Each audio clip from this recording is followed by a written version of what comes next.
Good evening. I'm Derek Lumpkins here with this week's Roxbury Report.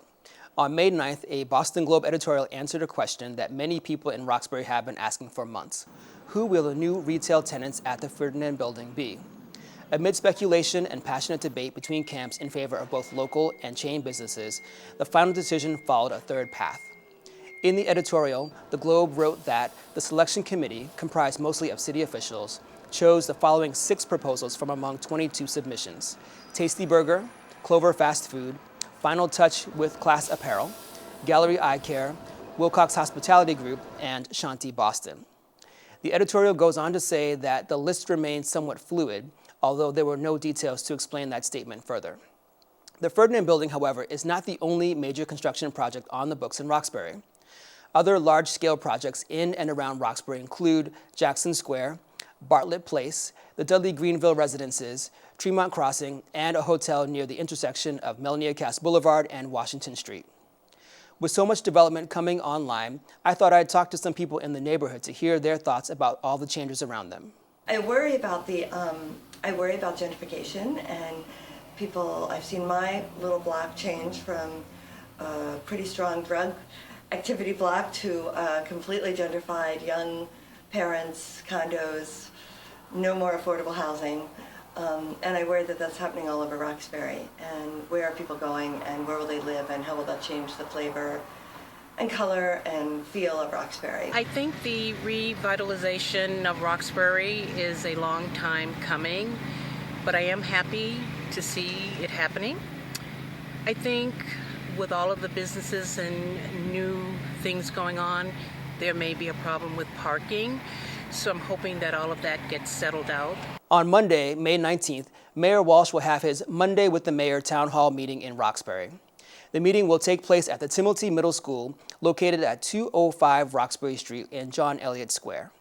Doors open at 6 p.m., and the town hall meeting runs from 6:30 to 7:45 p.m. The mayor will be joined by cabinet and department heads, and participants are welcome to submit comments and questions to the mayor and his administration.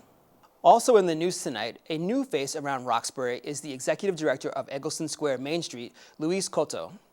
On the job for only a month, I stopped by Mr. Cotto's office to discuss his motivations for accepting the position, his impressions about his first Wake Up the Earth parade, and his ideas about the year ahead. One of the reasons I applied was I love this sort of micro community development, the challenge that it presents depending on the community, and especially excited about Eggleston Square because it reminds me of the community back home, except you might switch like on the JP side of Eggleston, Dominican for Puerto Rican. Like I'm from Hartford, Connecticut, so majority Latino population there is Puerto Rican, but a lot of the same, Eggleston has a lot of the same characteristics, good, bad, and ugly. It has a serious perception problem in the neighborhood I'm back, and those are the best to deal with because perception is a long-term, unveiling to a community who otherwise doesn't know what the real treasures are in the neighborhood. Meanwhile, an old face in Roxbury is receiving a makeover. The Kitsch mansion on Fort Hill is nearing completion of its renovation. The historic mansion, one of a handful still existing from the 19th century, is being converted into 5 units of housing by Historic Boston Incorporated.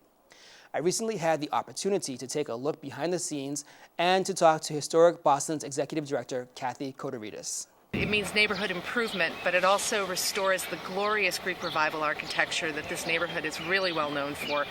And it puts back into use 5 units of housing, which are in high demand, and ultimately creates a wonderful example of how historic preservation can help to bolster neighborhood revitalization and neighborhood desires. In local arts news, the application for the 16th annual Roxbury Open Studios is now open. Artists working in all mediums are invited to participate in this neighborhood-wide event, which will take place October 3rd through October 5th. Roxbury Open Studios is organized by Discover Roxbury in collaboration with several Roxbury institutions, including Hibernian Hall, Haley House Bakery Cafe, the First Church in Roxbury, and many others. For more information on how you can apply to participate, please visit the event website at roxburyopenstudios.org. Finally, for those of you who enjoy being outdoors in the spring, the annual Franklin Park Kite and Bike Festival is this weekend on Saturday, May 17th.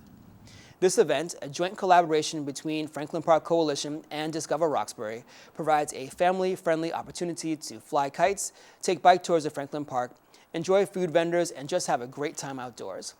Attendees should keep an eye on the forecast, though. Boston is expected to see rain on Saturday. In the event of rain, the rain date is the next day on Sunday, with the event starting at noon.